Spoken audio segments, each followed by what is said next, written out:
Hello ಎಲ್ಲರೂ ಹೇಗಿದ್ದೀರಾ? ನಾವಂತೂ ತುಂಬ ಚೆನ್ನಾಗಿದ್ದೀವಿ. ಈ ದಿನ ವ್ಲಾಗ್ನ ಇಲ್ಲಿಂದ ಶುರು ಮಾಡ್ತಾ ಇದ್ದೀನಿ. ಹೊಸದಾಗಿ ಯಾರಾದರೂ ನೋಡ್ತಾ ಇದ್ರೆ ಪ್ಲೀಸ್ ಸಬ್ಸ್ಕ್ರೈಬ್ ಮಾಡ್ಕೊಳ್ಳಿ. ವಿಡಿಯೋ ಇಷ್ಟ ಆದರೆ ಒಂದು ಲೈಕ್ ಮಾಡಿ, ವಿಡಿಯೋನ ಕೊನೆವರೆಗೂ ನೋಡಿ ಸ್ಕಿಪ್ ಮಾಡ್ದಂಗೆ. ಹಾಗೆ ಲೈಕ್ ಮಾಡಿ ಸಪೋರ್ಟ್ ಮಾಡಿ ಅಂತ ಕೇಳ್ಕೊಳ್ತಾ ಇದ್ದೀನಿ. ಸೊ ಇಲ್ಲಿಂದ ಅಂದರೆ ದ್ರಾಕ್ಷಿ ಹಣ್ಣು ತೊಗೊಂಡಿದ್ರು. ಅಂದರೆ ನಮ್ಮ ಮನೆಯವ್ರ ಮನೇಲಿದ್ದರೆ ಬರೀ ಇದೇ ರೀತಿ ಕೆಲಸಗಳು, ಏನಾದರೂ ಒಂದು ತಿನ್ನಕ್ಕೆ ಇದ್ದೇ ಇರಬೇಕು ಅವರಿಗೆ. ಸೊ ಅದಕ್ಕೆ ದ್ರಾಕ್ಷಿ ಮಾರ್ತಾ ಬಂದಿದ್ರೆ ಅಲ್ಲಿ ಒಂದು ಅರ್ಧ ಕೆಜಿ ದ್ರಾಕ್ಷಿ ತೊಗೊಂಡ್ರು.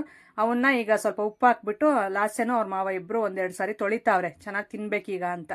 ಸೊ ಏನಾದರೂ ಒಂದು ಹಣ್ಣು ಬೇಕು, ಇಲ್ಲ ಏನಾದರೂ ಒಂದು ಕಡಲೆ ಬೀಜ ಖಾರ ಹಚ್ಚಿರ್ತಾರಲ್ಲ, ಸೊ ಅಂಥದ್ದು, ಇಲ್ಲ ಒಂದು ಮಿಕ್ಸರು, ಇಲ್ಲ ಇದು ಬಾರ ಮಸಾಲೆ ಅಂತೀವಿ ನಾವು. ಬೇರೆ ಕಡೆ ನಿಮ್ಮ ಕಡೆ ಈ ಬೆಂಗಳೂರು ಈ ಸೈಡು ಬೇರೆ ಬೇರೆ ಕಡೆ ಬೇರೆ ಬೇರೆ ರೀತಿ ಹೆಸರಿರುತ್ತೆ. ನಮ್ಮ ಕಡೆ ಅದನ್ನು ಬಾರ ಮಸಾಲೆ ಅಂತಾರೆ, ಚೌಚೌ ಅಂತಾರಲ್ಲ ಅದನ್ನು. ಆ ರೀತಿ ಏನಾದರೂ ಒಂದು ಅವ್ರಿಗೆ ಇದ್ದೇ ಇರ್ಬೇಕು ತಿನ್ನೋದಕ್ಕೆ. ಸೊ ಅದಕ್ಕೆ ತಿಂತ ಕೂತಿದ್ರಲ್ಲ, ಇನ್ನೇನೋ ದ್ರಾಕ್ಷಿ ಬಂತು ತಗೊಂಡ್ರು. ಹಾಗೆ ನಾನು ಕೆಲಸಗಳು ತುಂಬ ಇದ್ದಾವೆ. ಅದ್ರ ಜೊತೆಗೆ ಇನ್ನೊಂದು ಕೆಲಸ ಹೇಳಿದ್ದಾರೆ ನನಗೆ, ಏನಂದರೆ ಪಕೋಡ ಮಾಡ್ಕೊಡ್ಬೇಕಂತೆ. ಸೊ ಹಂಗೆ ಇನ್ನು ವೀಡಿಯೋಸ್ ಕೆಲಸ ಇದರಲ್ಲೇ ನಾನು ಬ್ಯುಸಿಯಾಗಿರ್ತೀನಿ. ಮನೆ ಕೆಲಸನೇ ಸ್ವಲ್ಪ ನಾನು ಕ್ಲಿಯರಾಗಿ ಮಾಡ್ಕೊಳಕ್ಕಾಗ್ತಾಯಿಲ್ಲ ಡೈಲಿ. ಸೊ ಡೈಲಿ ಒಂದೊಂದು ವೀಡಿಯೋ ಪೋಸ್ಟ್ ಮಾಡೋದ್ರಿಂದ ನನಗೆ ಕೆಲಸಗಳೆಲ್ಲ ಹಾಗೆ ಉಳ್ಕೊಬಿಡುತ್ತೆ. ಅದಕ್ಕೋಸ್ಕರ ಇನ್ನು ಇವ್ರ ಮನೇಲಿದ್ದಾಗ ಎಕ್ಸ್ಟ್ರಾ ಕೆಲಸಗಳು ಬೇರೆ ಕೊಡ್ತಾ ಇರ್ತಾರೆ. ಅದರಲ್ಲಿ ಪರವಾಗಿಲ್ಲ, ಏನಾದರೂ ಸ್ವಲ್ಪ ಈರುಳ್ಳಿ ತರಕಾರಿ ಈ ರೀತಿ ಹಚ್ಕೊಡ್ತಾರೆ. ಕಟ್ ಮಾಡಿಕೊಡೋದು ಅದೇ ದೊಡ್ಡ ಕೆಲಸ, ಅದೇ ದೊಡ್ಡದಾಗಿ ಹೆಲ್ಪ್ ಮಾಡಿದ್ದೀನಿ ಅನ್ನೋ ಥರ ಹೇಳ್ಕೊಂಡು ಓಡಾಡ್ತಾ ಇರ್ತಾರೆ. ಮತ್ತು ಅವ್ರು ಮಾಡೋದು ಚಿಕ್ಕ ಕೆಲಸ ಆಗಿರಲಿ ಲೆಕ್ಕ ಇರುತ್ತೆ. ನಾವು ಮಾಡೋವಂಥ ಕೆಲಸಗಳು ಎಷ್ಟೇ ಕೆಲಸಗಳಾಗಿರ್ಬೋದು, ಮನೆ ಕೆಲಸ ಲೆಕ್ಕಕ್ಕೆ ಬರಲ್ಲ. ಸೊ ಅದು ಏನು ಮಾಡೋಕ್ಕಾಗಲ್ಲ, ಅದು ಹೆಣ್ಮಕ್ಳು ಪಡ್ಕೊಂಡು ಬಂದಿರೋದಷ್ಟೇ. ಈಗ ನೋಡಿ ಲಾಸ್ಟೇ ಕುತ್ಕೊಂಡು ಅವ್ರ ಮಾವನಿಗೆ ಈರುಳ್ಳಿ ಚಿಪ್ಪೆ ಎಲ್ಲ ತಕ್ಕೊಡ್ತಾ ಇದ್ಲು. ಹಾಗೆ ಅವ್ರ ಮಾವ ಈರುಳ್ಳಿ ಎಲ್ಲ ಕಟ್ ಮಾಡ್ತಾಯಿದ್ರು, ಪಕೋಡ ಮಾಡಿಕೊಡು ಅಂತಂದು ಹೇಳಿದ್ರಲ್ಲ. ಸೊ ಅದಕ್ಕೆ ನಾ ಕಟ್ ಮಾಡಿಕೊಡಿ ಅಂತ ಅಂದರೆ ಸರಿ ಅಂತಂದು ಕಟ್ ಮಾಡಿಕೊಡ್ತಾರೆ. ಸದ್ಯಕ್ಕೆ ಸಾಕು, ಇಷ್ಟಾದರೂ ಹೆಲ್ಪ್ ಮಾಡ್ತಾರಲ್ಲ ಅದೇ ಖುಷಿ ಅಂದ್ಕೋಬೇಕಷ್ಟೇ ನಾವು ಮನಸ್ಸಲ್ಲಿ. ಸೊ ಈಗ ಈರುಳ್ಳಿ ಅಂದರೆ ನಾನು ಸ್ವಲ್ಪ ಇದು ಹಿಟ್ಟು ಅಂದರೆ ಕಡಲೆ ಹಿಟ್ಟು ಇದೆಲ್ಲ ತರ್ಸೋಕ್ಕೆ ಕಳಿಸಿದ್ದೆ ಅಂಗಡಿಗೆ. ಅಷ್ಟರಲ್ಲಿ ಸ್ವಲ್ಪ ಈರುಳ್ಳಿ ಇತ್ತು ಮನೆಯದನ್ನೇ, ಅದನ್ನು ಕಟ್ ಮಾಡೋಕ್ಕೆ ಇಟ್ಟಿದ್ದೀನಿ. ಇನ್ನೊಂದು ಸ್ವಲ್ಪ ತೊಗೊಂಡು ಬರ್ತಾರೆ ಹೇಳ್ರಿ. ಸ್ವಲ್ಪ ಈರುಳ್ಳಿ ಜಾಸ್ತಿನೇ ಹಾಕಬೇಕು ಪಕೋಡಗೆ, ತುಂಬ ಚೆನ್ನಾಗಿರುತ್ತೆ. ಲಾಸ್ಯ ಅಂತೂ ಫುಲ್ಲು ಬ್ಯುಸಿ ಅವ್ರ ಮಾವನ ಜೊತೆ. ಹಾಗೆ ಲಾಸ್ಯ ಮತ್ತು ನಮ್ಮ ಮನೆ ವ್ಲಾಗು ನೀವೆಲ್ಲ ತುಂಬ ಮಿಸ್ ಮಾಡ್ಕೊಂಡಿದ್ದೀರಾ. ಇವತ್ತಿನ ವಿಡಿಯೋದಲ್ಲಿ ಲಾಸ್ಯನ ತೋರಿಸ್ತಾ ಇದ್ದೀನಿ ನೋಡಿ. ಹಾಗೆ ಇವಳು ತುಂಬ ಬುದ್ಧಿವಂತೆ ನೋಡಿ. ಮಾನ್ವಿಕು ಪಾರಿವಾಳನ ಆ ರೀತಿ ಕರಿತಾನಂತೆ, ಬಾಯಿ ತಕ್ಕೊಂಡು ಕಣ್ಣು ಮೇಲೆ ಬಿಟ್ಕೊಂಡು ಆ ರೀತಿ ಕರಿತಾನಂತೆ ಪಾರಿವಾಳನ. ಸೊ ಅದನ್ನು ತೋರಿಸ್ತಾ ಇದ್ಲು, ಅದಕ್ಕೆ ಸ್ವಲ್ಪ ವೀಡಿಯೋ ಮಾಡ್ಕೊತಾ ಇದ್ದೆ. ಹಿಂಗೆ ನಾವೇನಾದರೂ ಒಂದು, ನಾನು ಜುಟ್ಟು ಸ್ವಲ್ಪ ಇದು ಹೇರು ಎಲ್ಲ ಸುತ್ತಬಿಟ್ಟು ಜುಟ್ಟು ಥರ ಕಟ್ತೀನಲ್ಲ ಮೇಲೆ ಎತ್ತುಬಿಟ್ಟು, ಅದಕ್ಕೆ ನನ್ನ ಪೆಟ್ ನೇಮ್ ಜುಟ್ಲಾಯಮ್ಮ ಅಂತಂದು ಕರೀತಾಳೆ. ಆ ಥರ ಏನಾದರೂ ಒಂದು ಹೆಸರು ಇಡ್ತಾಳೆ, ಎಲ್ಲರಿಗೂ ಒಂದೊಂದು ಹೆಸರು ಇಟ್ಕೊಂಡು ಬರ್ತಾಳೆ. ತುಂಬ ಚೂಟಿನೂ ಇದ್ದಾಳೆ, ಅದೇ ಥರನೇ ಇರಬೇಕು ಹೆಣ್ಮಕ್ಳು, ತುಂಬ ಚುರುಕಾಗಿದ್ದಾಳೆ. ನನಗೆ ಲಾಸ್ಯ ಅಂದರೆ ತುಂಬ ಇಷ್ಟ. ಇವಳು ನನ್ನ ಮಗಳಲ್ಲ, ಸೊಸೆ. ತುಂಬ ಜನ ಕೇಳ್ತಾ ಇದ್ರಿ, ನನ್ನ ತಮ್ಮನ ಮಗಳು ಇವಳು, ನನಗೆ ಸೊಸೆ ಆಗಬೇಕು ಲಾಸ್ಯ. ಅಂದರೆ ಹೊಸ್ದಾಗಿ ನೋಡೋರಿಗೆ ಪಾಪ ಕ್ಲಿಯರಾಗಿ ಗೊತ್ತಾಗಲ್ಲ, ಅದಕ್ಕೋಸ್ಕರ ಅವ್ರಿಗೆ ಕ್ಲಾರಿಫೈ ಹೇಳ್ತೀನಿ. ಅಂದರೆ ಸೊಸೆ ಅಂದರೆ ಅದೇನಿಲ್ಲ, ಮಗಳ ಥರನೇ ಹೇಳ್ರಿ. ಆಮೇಲೆ ನೀವು ಮಗಳೆಲ್ಲ ಸೊಸೆ ಅಂತಂದು ಹೇಳಿದ್ರಿ ಅಂತಂದು ತಿಳ್ಕೊತೀರ ಸ್ವಲ್ಪ ಜನ. ಅಲ್ಲ, ಸ್ವಲ್ಪ ಹೊಸಬ್ರು ನೋಡ್ತಾರಲ್ಲ ಅವ್ರಿಗೆ ಸ್ವಲ್ಪ ಕ್ಲಾರಿಫೈ ಮಾಡ್ತಾಯಿದ್ದೀನಿ ಅಷ್ಟೇ. ಅವಳು ಮಗಳಿಗಿಂತಲೂ ಹೆಚ್ಚೇ ಹೇಳ್ರಿ ಲಾಸ್ಯ ನನಗೆ. ಹಾಗೆ ನಾನು ಸ್ನಾನ ಮಾಡ್ಕೊಂಡು ಬಂದು ಈಗ ಕೂತ್ಕೊಂಡೆ. ಈಗ ಪಕೋಡ ಮಾಡೋದಕ್ಕೆ ಸ್ವಲ್ಪ ಕರ್ಬೇವಿನ ಸೊಪ್ಪು ಕಿತ್ಕೊಂಡು ಬಂದೆ. ಅದನ್ನು ಸ್ವಲ್ಪ ಸೀಡೆ ಎಲ್ಲ ಇರುತ್ತಲ್ಲ, ಅದಕ್ಕೆ ಅದನ್ನು ಕ್ಲೀನಾಗಿ ನೋಡಿಬಿಟ್ಟು ಡಿವೈಡ್ ಮಾಡ್ಕೊತಾ ಇದ್ದೆ. ಇದನ್ನು ಚಿಕ್ಕದಾಗಿ ಕಟ್ ಮಾಡಿ ಹಾಕಿದ್ರೆ ಅದೊಂಥರ ಫ್ಲೇವರ್ ತುಂಬ ಚೆನ್ನಾಗಿ ಬರುತ್ತೆ ಪಕೋಡಲ್ಲಿ ತಿನ್ನೋದಕ್ಕೆ. ಅದಕ್ಕೆ ಅದನ್ನು ನೀಟಾಗಿ ಸೋದಿಸ್ಕೊಂಡು ಮತ್ತು ಇದನ್ನು ಕಟ್ ಮಾಡಿ, ಈ ಕಡೆ ಈರುಳ್ಳಿ ಎಲ್ಲ ಕಟ್ ಮಾಡಿ ಕೊಟ್ಟಿದ್ರು. ಇನ್ನು ಹಸಿಮೆಣ್ಸಿನ್ಕಾಯಿ ಎಲ್ಲ ಕಟ್ ಮಾಡಲಿಲ್ಲ, ಖಾರ ಆಗುತ್ತೆ ಅಂತಂದು, ಅದಕ್ಕೆ ನಾನೇ ಕಟ್ ಮಾಡ್ತಾಯಿದ್ದೀನಿ ಹಸಿಮೆಣ್ಸಿನ್ಕಾಯಿ ಎಲ್ಲನೂ. ಒಂದು 4 ಮೆಣಸಿನ್ಕಾಯಿ ಹಾಕಿದ್ರೆ ಸಾಕು, ಖಾರ ಆಗಿಬಿಡುತ್ತೆ. ಯಾಕಂದರೆ ಅಷ್ಟಾಗೇನು ಜಾಸ್ತಿ ಖಾರ ತಿನ್ನಲ್ಲ ನಮ್ಮ ಮನೇಲಿ, ಸ್ವಲ್ಪ ಲೈಟಾಗೇ ತಿಂತಾರೆ. ಅದಕ್ಕೆ ಒಂದು 4-5 ಮೆಣಸಿನ್ಕಾಯಿ ಕಟ್ ಮಾಡ್ತಾಯಿದ್ದೀನಿ ಚಿಕ್ಕ ಚಿಕ್ಕದಾಗಿ ಆ ಥರ. ಈ ಕಡೆ ರೋಜಾ ಇದು ಫ್ರಿಡ್ಜಲ್ಲಿ ವಾಟರ್ ಬಾಟ್ಲೆಲ್ಲ ಹಸು ಒಂದು ಹಾಲು ಎಲ್ಲ ತಣ್ಣಗೆ ಮಾಡೋದಕ್ಕೆ, ಅದು ನೊರೆ ಎಲ್ಲ ಸ್ವಲ್ಪ ಕಡಿಮೆ ಮಾಡೋದಕ್ಕೆ ಅಂತ ಸ್ವಲ್ಪ ಕೋಲ್ಡ್ ವಾಟರ್ ತಗೊಂಡೋಗಿ ಇದು ಮಾಡ್ತಾಳೆ. ಅದಕ್ಕೆ ಫ್ರಿಡ್ಜಲ್ಲಿ ಇಡೋಕ್ಕೆ ಅಂತ ಬಂದಿದ್ಲು. ಹಾಗೆ ಮಾತಾಡ್ತಾ ಕೂತಿದ್ಲು ಅವಳು. ನಾನು ಇದೆಲ್ಲ ಕಟ್ ಮಾಡ್ಕೊಂಡು ನಾನು ಜೋಡಿಸ್ಕೊಂಡೆ. ಸೊ ನೆಕ್ಸ್ಟು ಇದೆಲ್ಲ ಪಕೋಡ ಎಲ್ಲ ಮಾಡಿಬಿಟ್ಟು ನೆಕ್ಸ್ಟು ಒಂದು ಫಂಕ್ಷನ್ ಇದೆ. ಸೊ ಇಲ್ಲೇ ತಮ್ಮಡಿಹಳ್ಳಿ ಅಂತ ಅಮರಾಪುರದ ಹತ್ರ ಇದೆ. ಸಾರಿ, ಇದು ಯಾವುದು ಗೌಡ್ನಕುಂಟೆ ಹತ್ರ, ನಾನು ಅಮರಾಪುರ ಅಂದೆ ಬೇಗ. ಗೌಡ್ನಕುಂಟೆ ಹತ್ರ ತಮ್ಮಡಿಹಳ್ಳಿ ಇದೆಯಲ್ಲ, ಅಲ್ಲಿ ಒಂದು ಫಂಕ್ಷನ್ ಇದೆ, ನಾಮಕರಣ ಫಂಕ್ಷನ್ನು. ಸೊ ಪಾಪ ನಾವು ವಿಡಿಯೋ ಮೇಲೆ ಬೆಂಗಳೂರು ಹೋಗಿದ್ರೆ ಮನೆ ಹತ್ರ ಅವರು ಹಸ್ಬೆಂಡು ವೈಫ್ ಇಬ್ಬರು ಬಂದಿದ್ದಾರೆ ಕರೆಯೋದಕ್ಕೆ ಅಂತ ಫಂಕ್ಷನ್ಗೆ. ಇನ್ನು ಫೋನ್ ಮಾಡಿದ್ರು ನಂಬರ್ ತಗೊಂಡು, ಇನ್ನು ಹೋಗೋವರೆಗೂ ಬಿಡಲೇ ಇಲ್ಲ, ಅವರು ಫೋನ್ ಮಾಡ್ತಾನೆ ಇದ್ರು ಅವತ್ತಿಂದ. ಸರಿ ಅಂತ ನಾವು ಮಾಡ್ಕೊಂಡು ತಿಂದು ನೆಕ್ಸ್ಟು ನಾವು ಹೊರಟಿದ್ದು ಫಂಕ್ಷನ್ಗೆ ಅಂತಂದು. ಸೊ ಇಲ್ಲಿ ಲಿಂಗದಳ್ಳಿಲಿ ಬಟ್ಟೆ ತೊಗೊಂಡೋಗೋಣ ಪಾಪುಗೆ. 1 ಇಯರ್ ಪಾಪು, ನಾಮಕರಣ ಮತ್ತು ಮುಡಿ ಕೊಡೋ ಶಾಸ್ತ್ರ ಎರಡೂ ಇದೆ. ನಾವು ನಾಮಕರಣ ಒಂದು ಮುಗಿಸ್ಕೊಂಡು ಬೇಗ ಬಂದ್ವಿ. ನೆಕ್ಸ್ಟು ನಾವು ಇನ್ನೊಂದು ಫಂಕ್ಷನ್ಗೆ ಹೋಗಬೇಕಾಗಿತ್ತು, ಫ್ರೆಂಡ್ ಅವ್ರದ್ದೇ ದೇವಸ್ಥಾನದ ಹತ್ರ ಅವ್ರದ್ದು ಮುಡಿ ಕೊಡೋ ಶಾಸ್ತ್ರನೇ, ಅದಕ್ಕೆ ಅಲ್ಲಿ ಹೋಗೋಣ ಅಂತ. ಫಸ್ಟ್ ಇಲ್ಲಿ ಹೋಗೋಣ ಅಂತಂದು ಇಲ್ಲಿಗೆ ಹೊರಟ್ವಿ. ಬಟ್ಟೆ ನೋಡ್ತಾ ಇದ್ವಿ ಪಾಪುಗೆ, ಪ್ಯಾಂಟ್ ಶರ್ಟ್ ನೋಡೋಣ ಅಂತ ನೋಡ್ತಾ ಇದ್ವಿ. ಸೊ ಇಲ್ಲಿ ತುಂಬ ಚೆನ್ನಾಗಿರುತ್ತೆ ಬಟ್ಟೆ ಲಿಂಗದಳ್ಳಿಲಿ. MJ ಫ್ಯಾಷನ್ಸ್ ಇರಬೇಕು ಕರೆಕ್ಟು. ಇಲ್ಲಿ ನಾನು ಯಾವುದೇ ಒಂದು ಇದಕ್ಕಾಗಿರ್ಬೋದು ಲಿಂಗದಳ್ಳಿಲಿ ಸ್ವಲ್ಪ ಪರವಾಗಿಲ್ಲ ಬಟ್ಟೆಗಳೆಲ್ಲ ಚೆನ್ನಾಗೇ ಸಿಗುತ್ತೆ ಅಂದರೆ ನಾನು ಈ ಶಾಪಿಗೆ ಬಂದುಬಿಡ್ತೀನಿ. ರೀಸನಬಲ್ ಕಾಸ್ಟ್ಗೆ ಮಾಡಿಕೊಡ್ತಾರೆ. ತುಂಬ ಚೆನ್ನಾಗೂ ಇರುತ್ತೆ, ಕ್ವಾಲಿಟಿ ಎಲ್ಲ ಆರಾಮಾಗಿ ವೇರ್ ಮಾಡ್ಬೋದು ಬಟ್ಟೆಗಳು. ನೋಡ್ತಾ ಇರ್ಬೋದು ನೀವು, ಹೊಸ ಹೊಸ ಡಿಸೈನ್ಸ್ ಅಂದರೆ ಶರ್ಟ್ಸ್ ಪ್ಯಾಂಟ್ಸ್ ಎಲ್ಲ ಜೆಂಟ್ಸ್ಗಷ್ಟೇ, ಲೇಡೀಸ್ಗೇನು ಸಿಗೋಲ್ಲ. ನಿಮ್ಗೆ ಯಾವ್ಯಾವ ಥರ ಬೇಕೋ ಎಲ್ಲ ಸಿಗುತ್ತೆ. ಇಲ್ಲಿ ಬಂದು ಒಂದು ಸಾರಿ ವಿಸಿಟ್ ಮಾಡಿದ್ರೆ ನಿಮಗೂ ಅರ್ಥ ಆಗುತ್ತೆ. ಬೆಸ್ಟಾಗೇ ಸಿಗುತ್ತೆ, ಪರವಾಗಿಲ್ಲ. ನನಗೇನೋ ಒಂದು ಪಾವಗಡದ ಲೆಕ್ಕದಲ್ಲೇ ಸಿಗುತ್ತೆ ಬಟ್ಟೆಗಳು. ನಾವು ಮೊನ್ನೆ ಗುರುವಂದನ ಕಾರ್ಯಕ್ರಮ ಇತ್ತು ನಮ್ಮ ಮನೆಯವರಿಗೆ, ಅದು ಸ್ಕೂಲ್ದು ಇದಿತ್ತಲ್ಲ, ಅವತ್ತು ಇಲ್ಲೇ ಬಟ್ಟೆ ತೊಗೊಂಡೋಗಿದ್ದು. ಚೆನ್ನಾಗಿತ್ತು, ಕಾಟನ್ ಶರ್ಟ್ ತೊಗೊಂಡೋಗಿದ್ವಿ, ತುಂಬ ಚೆನ್ನಾಗಿತ್ತು ವೈಟಲ್ಲಿ. ಅದಕ್ಕೆ ನಾವಿನ್ನು ನೆಕ್ಸ್ಟ್ ಟೈಮ್ ಎಲ್ಲಾದರೂ ಹೋಗ್ಬೇಕಂದ್ರೆ ಅರ್ಜೆಂಟಿಗೆ ಇದೇ ಶಾಪ್ಗೆ ಬರ್ತಾ ಇರ್ತೀವಿ ಲಿಂಗದಳ್ಳಿಲಿ. ನೋಡಿ, ಅದು ಮ್ಯಾಚ್ ಆಗೋ ಅಂಥದ್ದೆಲ್ಲ ತೆಗಿತಾ ಇದ್ರು. ಸೊ ಇಲ್ಲಿಂದ ಈಗ ನಾವು ಬಟ್ಟೆ ತಗೊಂಡು ನೆಕ್ಸ್ಟ್ ಹೊರಟಿದ್ದೆ ಫಂಕ್ಷನ್ ಹತ್ರ. ಸೊ ಹೋಗೋ ಅಷ್ಟರಲ್ಲಿ ಕೀರ್ತನ ಮತ್ತು ಹರ್ಷಿತಾ, ನೋಡಿ ಲಿಖಿತ ಫಂಕ್ಷನಲ್ಲಿದ್ದರು. ಕೀರ್ತನ, ಹರ್ಷಿತಾ ಮತ್ತು ಇವರು ಕಾವ್ಯ ಎಲ್ಲ ಇವ್ರ ಫ್ರೆಂಡ್ಸು ಎಲ್ಲ ಒಂದು 4 ಜನ ಗ್ರೂಪ್ ಇವರು. ಸೊ ಇವರಂತೂ ಫುಲ್ ಕ್ಲೋಸ್ ಆಗಿರ್ತಾರೆ ಹೇಳ್ರಿ, ನೋಡ್ಬೋದು ನೀವು. ಸೊ ಇವ್ರ ಜೊತೆ ನನ್ನನ್ನು ಈಗ ಆ್ಯಡ್ ಮಾಡ್ಕೊಂಡಿದ್ದಾರೆ. ಸೊ ಏನೇ ಒಂದು ಫಂಕ್ಷನ್ ಆಗಲಿ ಬಿಡಲ್ಲ, ಬರಬೇಕು ಆಂಟಿ ಅಂತ ಕರೀತಾನೆ ಇರ್ತಾರೆ. ಇವರಿನ್ನೂ ಓದ್ತಾ ಇದ್ದಾರೆ ಎಲ್ಲರೂ. ಸೊ ತುಂಬ ಚೆನ್ನಾಗಿ ಓದಲಿ, ಫ್ಯೂಚರ್ ಚೆನ್ನಾಗಿರಲಿ ಇವ್ರಿಗೆ ಅಂತಂದು ಹಾರೈಸ್ತೀನಿ. ಇವರು ಟಿಫನ್ ಮಾಡೋಣ ಬನ್ನಿ ಅಂತಂದು ಇಲ್ಲಿ ಕರ್ಕೊಂಡು ಬಂದರು. ಆದರೆ ಇನ್ನೇನು ಫಂಕ್ಷನ್ ಮುಗೀತಾ ಬರ್ತಾಯಿತ್ತು, ಎಲ್ಲ ಹೋಗ್ಬಿಟ್ಟು ಗಿಫ್ಟ್ ಏನಾದರೂ ಕೊಟ್ಟು ಹೋಗೋಣ ಅಂತಂದು ಮತ್ತೆ ನಾವು ಟಿಫನ್ ಮಾಡಲಿಲ್ಲ. ನೆಕ್ಸ್ಟ್ ಇಲ್ಲಿಗೆ ಬಂದ್ವಿ. ಇನ್ನು ಹಳ್ಳಿ ಕಡೆ ಫಂಕ್ಷನ್ ಅಂದರೆ ನಿಮಗೆ ಹೇಳಲೇಬೇಕಾಗುತ್ತೆ, ಯಾಕಂದರೆ ಅಷ್ಟೊಂದು ಜನ ಸೇರಿರ್ತಾರೆ. ನಿಮಗೆ ಅನಿಸುತ್ತೆ, ಆಗಲೇ ನೋಡ್ತಾ ಇರ್ಬೋದು ಜನನೆಲ್ಲ ಎಷ್ಟೊಂದು ಜನ ಸೇರಿದ್ದಾರೆ ಅಂತ. ಏನಾದರೂ ಒಂದು ಫಂಕ್ಷನ್ನು ಇಲ್ಲ ಒಂದು ಮದುವೆ ಆಗಿರ್ಬೋದು, ಏನಾದರೂ ಒಂದು ಆಗಿರಲಿ, ಈ ಥರ ಬಂದು ಬಳಗ ಎಲ್ಲಿರೋರು ಎಲ್ಲ ಬಂದುಬಿಡ್ತಾರೆ ಫಂಕ್ಷನ್ಗೆ. ನನಗಂತೂ ಈ ಫಂಕ್ಷನಲ್ಲಿ ತುಂಬ ಇಷ್ಟ ಆಗಿದ್ದು ಈ ಜನನೆಲ್ಲ ನೋಡಿಬಿಟ್ಟು ಎಷ್ಟೊಂದು ಜನ ಬಂದಿದ್ದಾರಲ್ಲ ಅಂತ ಅನ್ನಿಸ್ತು. ಅಲ್ಲಿ ನಿಂತಿದ್ದಾರೆ ನೋಡಿ, ಅವರೇ ಲಿಖಿತ. ಸೊ ಫುಲ್ಲು ನೋಡ್ದಾಗಿಂದ ಆಗಿಂದ ಸ್ಮೈಲ್ ಮಾಡ್ತಾನೆ ಇದ್ರು, ಅವ್ರ ಹಸ್ಬೆಂಡು ಪಾಪು.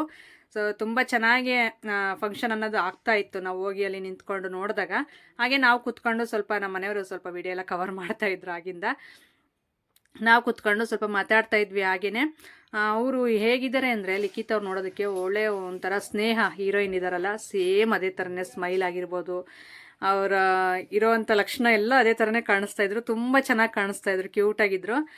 ಇವರು ಕೀರ್ತನ ಇದ್ದಾರಲ್ಲ ನನ್ನ ಜೊತೆಯಲ್ಲಿ, ಅವ್ರ ಕ್ಲಾಸ್ಮೇಟೇ ಇವ್ರದ್ದು ಆಲ್ರೆಡಿ ಮದುವೆ ಆಗಿದೆ ಆಗ್ಲೇ. ಸೊ ಇಲ್ಲಿಂದ ಇನ್ನು ರಿಲೇಷನ್ಸ್ ಆಗಿರ್ಬೋದು, ಪರಿಚಯಸ್ಥರು ಎಲ್ಲರೂ ಬಂದುಬಿಟ್ಟು ಈಗ ಗಿಫ್ಟ್ ಕೊಡೋದು, ಎಲ್ಲರೂ ಒಂದೊಂದು ಫೋಟೋ ಇಡಿಸ್ಕೊಳ್ಳೋದು ಹೋಗ್ತಾ ಇರೋದು. ಹಾಗೆ ತುಂಬ ಜನನೇ ಇದ್ದರು. ಸೊ ಇವ್ರ ಕ್ಯಾಮ್ರಾಮೇನು ನೀವು ನನಗೆ ಪ್ರೀವಿಯಸ್ ವೀಡಿಯೋಸಲ್ಲಿ ನೋಡಿರ್ಬೋದು. ನಾನು ಝಾನ್ಸಿ ಬ್ಯೂಟಿ ಪಾರ್ಲರ್ ಪರಶುರಾಂಪುರದಲ್ಲಿ ಓಪನಿಂಗ್ ಹೋದಾಗ ಅಲ್ಲಿ ಕ್ಯಾಮ್ರಾಮನ್ ಇವರು, ಹೊಸಕೋಟೆ ಅವರು, YN ಹೊಸಕೋಟೆ ಅವರು. ಹಾಗೆ ಇಲ್ಲಿ ಕಾಣಿಸಿದ್ರಲ್ಲ, ಸೊ ಅವರು ಐಡೆಂಟಿಫೈ ಮಾಡಿ ಮಾತಾಡ್ಸಿದ್ರು, ನಾವು ಐಡೆಂಟಿಫೈ ಮಾಡಿದ್ವಿ. ಇವ್ರನ್ನೆಲ್ಲೋ ನೋಡಿದ್ದೀನಲ್ಲ ಅಂತ ಹಂಗೆ ನೋಡ್ತಾ ಇದ್ರೆ ಸೊ ಅವರೇ ಫ್ಲ್ಯಾಶ್ ಆಯಿತು. ತುಂಬ ಚೆನ್ನಾಗಿ ಇವರು ಇದು ಮಾಡ್ತಾರೆ, ಫೋಟೋಸ್ ಎಲ್ಲ ತುಂಬ ಚೆನ್ನಾಗಿ ಕ್ಲಿಯರಾಗಿ ರೆಡಿ ಮಾಡಿ ಕೊಡ್ತಾರೆ. ಸೊ ನಾನು ನೋಡಿದ್ದೀನಿ, ಅದಕ್ಕೋಸ್ಕರ ಹೇಳಿದೆ. ಹಾಗೆ ಇಲ್ಲಿಂದ ಇನ್ನು ಗಿಫ್ಟ್ ತೊಗೊಂಡು ಬಂದಿದ್ವಿ ನಾವು, ಬಟ್ಟೆಗಳು. ಅವರು ಫೋಟೋ ಮತ್ತು ಬಟ್ಟೆಗಳೆಲ್ಲ ತಂದಿದ್ರು. ಸೊ ಅದಕ್ಕೆ ಇನ್ನು ಕೊಡೋಣ ಬನ್ನಿ ಅಂತಂದು ಇಲ್ಲಿಂದ ಒಬ್ಬೊಬ್ಬರಾಗಿ ಹೊರಡ್ತಾ ಇದ್ವಿ. ಜನ ಕಡಿಮೆನೇ ಆಗ್ತಾಯಿಲ್ಲ, ಆದಷ್ಟು ಇನ್ನೂ ಜಾಸ್ತಿ ಜನ ಆಗ್ತಾಯಿದ್ರು. ಸೊ ರಿಲೇಷನ್ಸು ತುಂಬ ಜನ ಇದ್ದಾರೆ ಹೇಳ್ರಿ. ಹಾಗೆ ನಾವು ತಮ್ಮಡಿಹಳ್ಳಿ ಅಂದರೆ ಗೌಂಡಕುಂಟೆ ಅಂತ ಹೇಳಿದ್ನಲ್ಲ, ಸೊ ಅಲ್ಲಿಂದ 1 ಕಿಲೋಮೀಟ್ರ್ ಇಲ್ಲ 1.5 ಕಿಲೋಮೀಟ್ರ್ ಇದೆ, ಹತ್ರದಲ್ಲೇ ಇದೆ ಊರು. ನಾನು ಇದೆಲ್ಲ ಫಸ್ಟ್ ಟೈಮ್ ಈ ಊರು ಸೈಡೆಲ್ಲ ಬರ್ತಾ ಇರೋದು. ಮುಂಚೆ ಎಲ್ಲ ಈ ಕಡೆ ಎಲ್ಲ ಓಡಾಡಿರಲಿಲ್ಲ. ಈಗ ವೀಡಿಯೋಸ್ ಇದು ಮಾಡಿದಾಗಿಂದ ಸೊ ಫುಲ್ಲು ನೋಡದೇ ಇರೋ ಊರುಗಳು ನಮ್ಮೂರ ಹತ್ರ ಇದ್ರೂ ನಾನು ಈ ಕಡೆ ಊರುಗಳೆಲ್ಲ ನೋಡಿರಲಿಲ್ಲ. ಎಲ್ಲ ಊರು ನೋಡ್ತಾ ಇದ್ದೀನಿ. ಸೊ ವೀಡಿಯೋಸಿಂದಂತಂದೇ ಹೇಳ್ಬೋದು.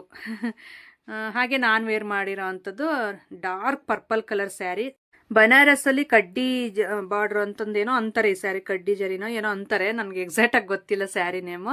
ಒಟ್ಟಿನಲ್ಲಿ ಬನಾರಸಲ್ಲೇ ಸಾಫ್ಟಾಗಿದೆ ಸ್ಯಾರಿ. ನೀವು ಫಂಕ್ಷನ್ಸ್ಗೆಲ್ಲ ಅಟೆಂಡ್ ಮಾಡ್ಬೋದು, ತುಂಬ ಚೆನ್ನಾಗಿದೆ. ಇದರಲ್ಲೇ 2 ಸ್ಯಾರೀಸ್, ಒಂದು ಲೈಟ್ ಗ್ರೀನ್ ಕಲರ್ ಒಂದು ಮತ್ತು ಈ ಪರ್ಪಲ್ ಒಂದು ನನಗೆ ಇದು ನೈಋತಿ ಫ್ಯಾಷನ್ ಪಾವಗಡದಲ್ಲಿ. ಸೊ ಅವರು ನನಗೆ ಕೊಟ್ಟಿರೋ ಅಂಥದ್ದು. ಸೊ ಭಾಳ ಚೆನ್ನಾಗಿದೆ ಸ್ಯಾರಿ, ವೇರ್ ಮಾಡಿದಾಗ ಕಂಫರ್ಟಾಗೂ ಇದೆ.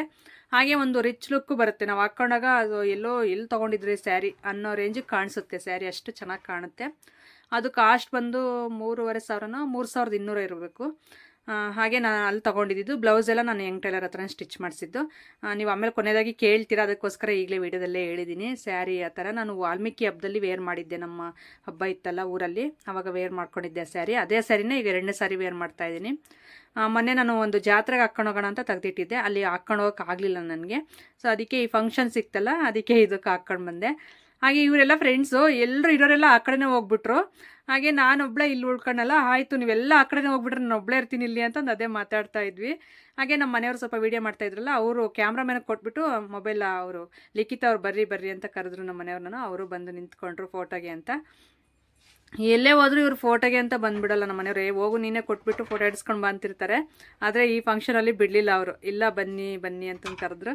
ಹಾಗೆ ಫೋಟೋ ಎಲ್ಲ ಇಟ್ಕೊಂಡು ಸ್ವಲ್ಪ ವೀಡಿಯೋ ಎಲ್ಲ ಕವರ್ ಮಾಡಿಸ್ಕೊಂಡ್ವಿ. ನೋಡಿ ಭಾಳ ಚೆನ್ನಾಗಿತ್ತು. ಡೆಕೋರೇಷನ್ ಎಲ್ಲ ತುಂಬ ಚೆನ್ನಾಗಿ ಮಾಡಿದರು ಬ್ಯಾಕ್ ಸೈಡ್ ಎಲ್ಲನೂ. ಇದು ಸ್ಕೂಲ್ ಹತ್ರ ಫಂಕ್ಷನ್ ಮಾಡಿದ್ದು ಇವರು ಊರಲ್ಲಿ, ತಮ್ಮಡಿಹಳ್ಳಿಯಲ್ಲಿ. ಸೊ ಇಲ್ಲಿಂದ ಈಗ ನೆಕ್ಸ್ಟ್ ನಾವು ಊಟಕ್ಕೆ ಹೋಗೋಣ, ಇನ್ನೇನು ಟೈಮ್ ಆಯಿತು ಅಂತಂದು ಈಗ ಊಟಕ್ಕೆ ಹೋಗೋಣ ಅಂತ ಅವ್ರಿಗೆ ಬಾಯ್ ಹೇಳ್ಬಿಟ್ಟು ಊಟಕ್ಕೆ ಹೋಗ್ತಾ ಇದ್ದೀವಿ. ಊಟ ಆದಮೇಲೆ ಮತ್ತೆ ಬಂದು ಮಾತಾಡ್ಸೋಣ ಅಂತ. ಅಜ್ಜಿ ಇವರು ರಿಲೇಷನ್ ಇರಬೇಕು. ಅಜ್ಜಿನ ಮೇಲ್ಗಡೆನೇ ಎತ್ಕೊಂಡು ಬಂದರು. ಪಾಪ ಹತ್ತಕ್ಕಾಗಲ್ವಲ್ಲ, ವಯಸ್ಸಾಗಿದೆ ಆಗಲೇ. ಅದಕ್ಕೆ ಅಜ್ಜಿನ ಕರ್ಕೊಂಡು ಬಂದು ಈಗ ಫೋಟೋಸ್ ಎಲ್ಲ ಇಟ್ಕೊತಾ ಇರೋದು. ನೀವು ನನ್ನ ವೀಡಿಯೋಸಿಂದನೇ ನಮ್ಮ ಹಳ್ಳಿ ವೀಡಿಯೋಸ್ ಆಗಿರ್ಬೋದು, ಫಂಕ್ಷನ್ಸ್ ಆಗಿರ್ಬೋದು ತುಂಬ ಚೆನ್ನಾಗಿ ನೋಡ್ತಾ ಇದ್ದೀರಾ, ಸಪೋರ್ಟ್ ಮಾಡ್ತಾ ಇದ್ದೀರಾ. ಸೊ ತುಂಬ ಥ್ಯಾಂಕ್ಸ್ ಎಲ್ರಿಗೂ. ಹಾಗೆ ಇಲ್ಲಿಂದ ಈಗ ಊಟಕ್ಕೆ ಹೋದ್ವಿ. ನಾವು ಹೋಗೋಷ್ಟರಲ್ಲಾಗಲೇ ಎಲ್ಲರೂ ಊಟಕ್ಕೆ ಕೂತಿದ್ರು. ಸ್ವಲ್ಪ ಅವ್ರದ್ದು ಆಗಲಿ ಅಂತಂದು ವೆಯ್ಟ್ ಮಾಡೋಣ ಅಂತ ಇಲ್ಲಿ ಬಂದ್ವಿ. ಸರ್ ನೋಡಿ ಅದನ್ನೇ ಮಾತಾಡ್ತಾ ಇದ್ವಿ ಎಲ್ಲರೂ. ನಾವು ಬರೋಷ್ಟರಲ್ಲಾಗಲೇ ಎಲ್ಲರೂ ಕೂತಿದ್ದಾರೆ ಅಂತಂದು. ಸೊ ಇಲ್ಲಿ ಸ್ವಲ್ಪ ಚೇರ್ ಹತ್ರ ಕೂತ್ಕೊಂಡು ವೆಯ್ಟ್ ಮಾಡೋಣ ಅಂತ ಸ್ವಲ್ಪ ಮಾತಾಡ್ತಾ ಇದ್ವಿ. ಹಾಗೆ ನೆಕ್ಸ್ಟ್ ಆಂಟಿ ನಮ್ಮ ಮದುವೆಗಳೇನಾದರೂ ಆದರೆ ಬನ್ನಿ ಅಂತಂದು ಇವರು ಹೇಳ್ತಾಯಿದ್ರು. ನೆಕ್ಸ್ಟ್ ಬರೋದೇ ನಿಮ್ಮ ಮದುವೆಗಳಿಗೆ ಮತ್ತು ನಿಮ್ಮ ಊರಿಗೆ ಅಂತಂದು ಹೇಳ್ತಾ ಇದ್ದೆ. ಅವ್ರದ್ದು ಎಲ್ಲರದ್ದು ಇದೆ ತಮ್ಮಡಿಹಳ್ಳಿನೇ ಊರು. ಸೊ ಇಬ್ಬರದ್ದು ಚೇಂಜ್ ಇರ್ಬೋದು. ಲಿಖಿತ ಅನ್ನೋದೇ ಬರುತ್ತೆ ಆಗ್ಲೂ ಬಾಯಿಗೆ. ಕೀರ್ತನದು ಹರ್ಷಿತದು ಇದೇ ಊರೇ. ಸೊ ಇವ್ರದ್ದು ಇದೇ ಊರೇ ಇರ್ಬೋದು ಇನ್ನು ಉಳಿಕೆಯಾಗಿರೋ ಇಬ್ಬರದ್ದು. ನನಗೆ ಊರ ಹೆಸರು ಗೊತ್ತಾಯಿತು. ಹಾಗೆ ಇವರು ಅವರು ಫ್ಯಾಮಿಲಿಯವರೇ ಮಾತಾಡ್ತಾಯಿದ್ರು ಒಬ್ರಿಗೊಬ್ರು ಎಲ್ಲರೂ. ಅದೇ ನೇಮ್ ಕೀರ್ತನ ಅನ್ನೋದು ನೇಮ್ದು ಡಿಸ್ಕಷನ್ ಈಗ. ಕೀರು ಅಂತ ಕರೀರಿ ಅಂತ ಕೀರ್ತನ. ಸೊ ನಾವು ಕೀರ್ತನ ಇಲ್ಲಾಂದ್ರೆ ಕೀರ್ತಿ ಅಂತ ಕರಿತೀವಿ ಅಂತ ನಾವು ಅದೇ ಡಿಸ್ಕಷನ್ ಮಾಡ್ತಾಯಿದ್ವಿ. ಸೊ ತುಂಬ ಫ್ರೆಂಡ್ಲಿಯಾಗಿ ಕ್ಲೋಸಾಗಿ ಮಾತಾಡಿದ್ರು. ಹಾಗೆ ಇನ್ನೇನು ಇವ್ರದ್ದು ಊಟ ಮುಗೀತು. ನೆಕ್ಸ್ಟು ಈಗ ನಾವು ಕುತ್ಕೋಬೇಕು ಊಟಕ್ಕೆ ಅಂತ. ಎಲ್ಲ ಒಬ್ಬಟ್ಟು ಊಟ ಮಾಡಿಸಿದ್ರು. ಅಡುಗೆ ಅಂತೂ ತುಂಬ ಚೆನ್ನಾಗಿ ಮಾಡಿದರು. ಹಿರಿಯೂರು ಕ್ಯಾಂಟೀನ್ ಇರಬೇಕು ಇವ್ರದ್ದು ಬಂದಿದ್ದು ಊಟಕ್ಕೆ ಅಂತ.